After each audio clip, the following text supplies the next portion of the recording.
Amazon இ gift கார்டை எப்படி redeem பண்றது அப்படிங்கறத பார்க்க போறோம். அதுல இருக்கக்கூடிய அமௌண்ட்டை எப்படி அமேசான் பே பேலன்ஸ்க்கு ஆட் பண்றது அப்படிங்கறத பார்க்க போறோம். பார்க்கறதுக்கு முன்பாக சேனலை சப்ஸ்கிரைப் பண்ணிடுங்க. வீடியோக்குள்ள போடுவோம்.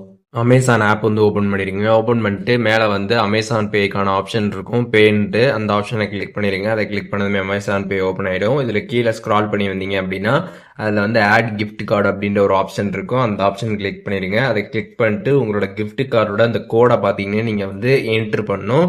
அந்த கோடை நீங்கள் என்ட்ரு பண்ணிட்டு கீழே add gift card to balance அப்படின்ற ஒரு ஆப்ஷன் கொடுத்துருப்பாங்க. அதை நீங்கள் கிளிக் பண்ணிடணும். ஒன்ஸ் அதை கிளிக் பண்ணதுக்கப்புறம் பார்த்தீங்கன்னா உங்களுக்கு அந்த அமௌண்ட் பார்த்தீங்கன்னா உங்களோட அமேசான் பே பேலன்ஸில் பார்த்தீங்கன்னா அது ஆட் ஆகிடும். இப்போ அப்படியே பேக் உங்களோட அமேசான் பே பேலன்ஸை மேலே ஸ்க்ரால் பண்ணி பே செக் பண்ணீங்க அப்படின்னா உங்களுக்கு அமௌண்ட் ஆட் ஆகிருக்கும். நீங்கள் செக் பண்ணிக்கலாம்.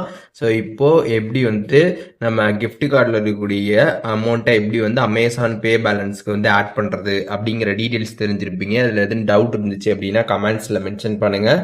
நான் எல்லாருக்குமே ரிப்ளை பண்ணுறேன்.